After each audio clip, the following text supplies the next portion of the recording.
Father, of the Son, and of the Holy Spirit. Amen. Imagine, if you will, two kids get into it during recess. And then when they get back into class, Kid A, who we'll call Billy, trips Kid B, who we'll call Joey. And after lunch, then Joey breaks Billy's pencil on purpose. And when nobody's looking, then Billy writes on Joey's desk, and later Joey steals Billy's folder. Now after school, Billy and his friends face Joey and his friends, and then they call each other names, and somebody gets hurt, and then somebody else gets hurt worse, and on and on and on it goes. Sound familiar? We all have experienced this sort of escalating pettiness, and we readily admit that it's silly. But I would suggest that if you took out the names Billy and Joey, and instead the word husband and wife, the story is much the same. Or we could insert the names of two rival high schools, or two rival colleges, OSU and Michigan, for example, or two rival companies, or the Hatfields and McCoys, or Republicans and Democrats, or pro-life and pro-choice, or Israel and Palestine, or America and Iraq, or America and Iran, or America and North Korea, or it goes on and on. Conflict at any level is conflict.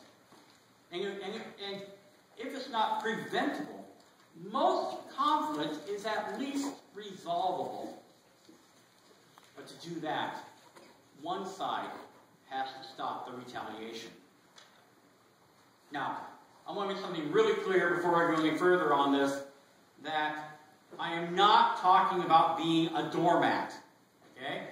What I'm talking about is to have the courage to live differently. In order to end the warring, one side has to be willing to say, that's enough. No more.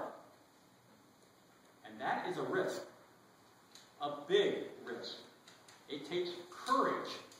It takes a lot of courage to do this. After all, Billy might take another punch. A spouse might hurl another insult. Nations might lob another bomb. And then another, and then another, and then another. You know, look at the sermons that Jesus preached. Many of them are filled with beautiful passages that comfort us and encourage us. The Beatitudes, for example, the Lord's Prayer, Christ's invitation to seek and knock and ask. But Jesus' sermons also contain some pretty harsh, seemingly impossible expectations for us. Don't hate your sinners. Don't hate your enemies, I should say, but love them, he said. Don't judge people, Jesus said. Your anger is just as serious as murder, he said. Now, Jesus had to know that just about everything he would say would contradict the status quo. And that's no more true than in the words that we hear in today's gospel. You've heard it said, an eye for an eye or a tooth for a tooth. But I say to you, do not resist an evildoer. If anyone strikes you on the right cheek, turn the other one also. If anyone wants to take your coat, give him your overcoat. If any of Caesar's troopers require you to carry a load, carry it further than they ask.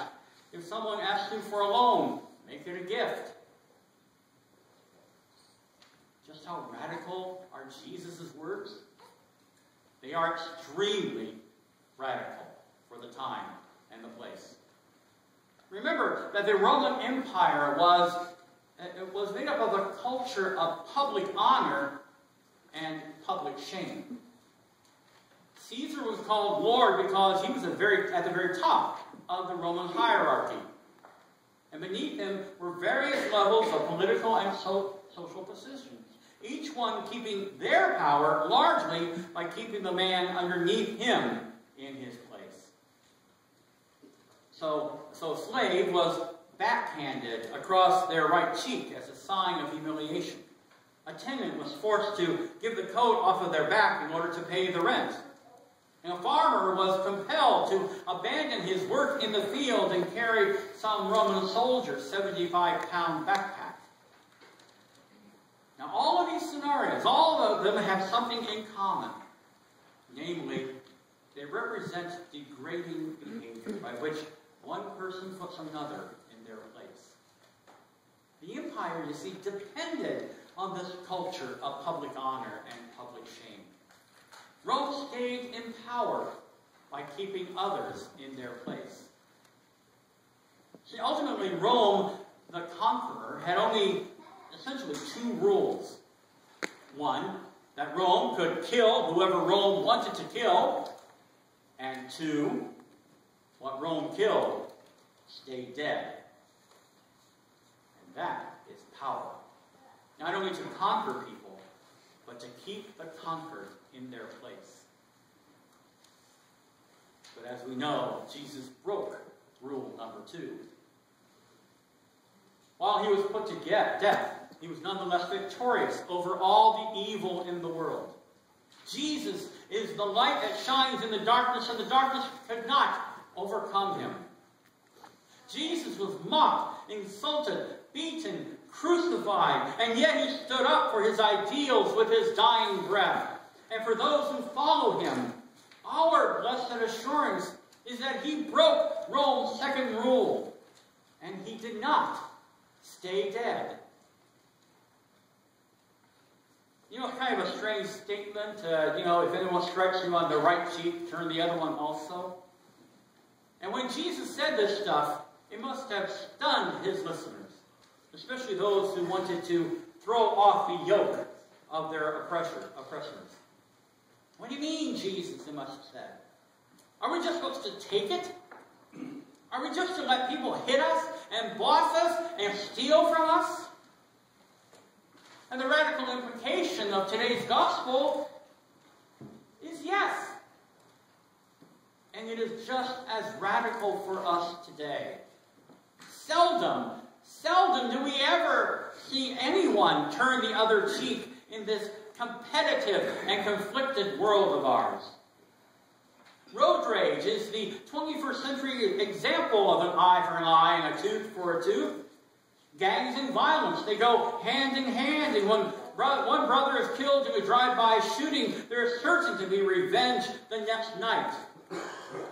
In politics, we watch ad after ad of candidates from all sides becoming increasingly nasty and uncivil.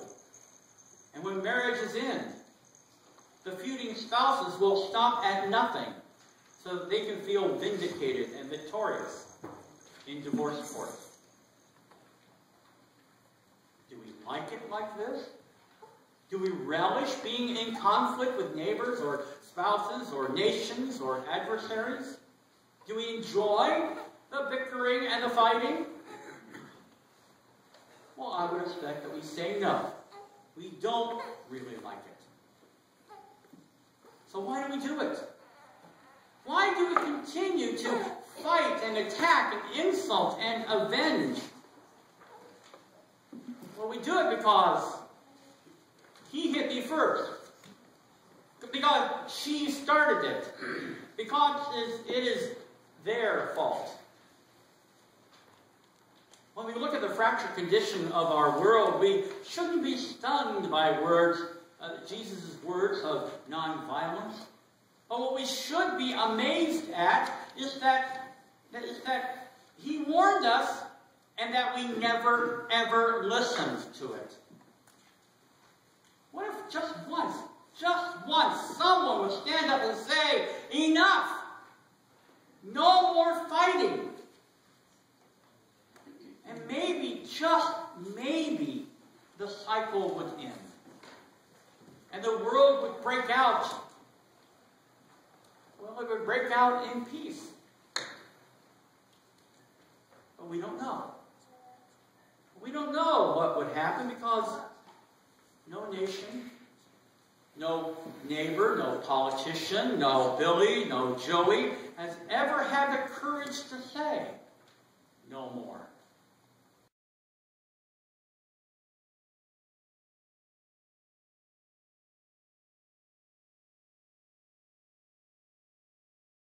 If we walk out of here this morning and we return to the same patterns of revenge and retribution and retaliation, then we have intentionally decided to ignore the words of Jesus Christ.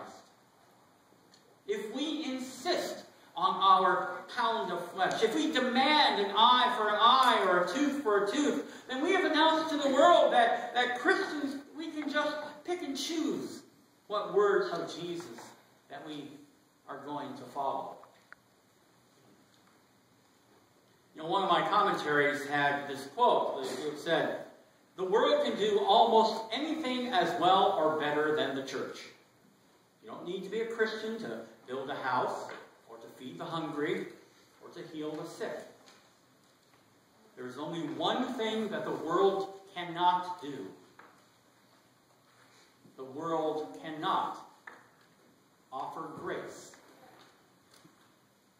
The world cannot offer grace." Imagine how the world would be if just Christians stopped fighting around the world and even within the church. What if 2 billion Christians became convinced that Jesus' call to love and kindness and grace was his expectation, and we began to live in just that way? The whole world would be changed. But it doesn't start with 2 billion. It starts with just one. When you guys go to the store or a restaurant after worship today, maybe you'll let someone into that primo parking place, even though you got there first. When your neighbor's dog does a number on your lawn, don't pick it up and put it on their doorstep. Just pick it up.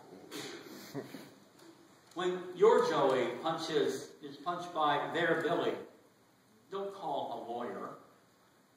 Try calling Billy's dad and say, "Hey, let's take the kids to a game or out for pizza," so that they can become friends, not enemies.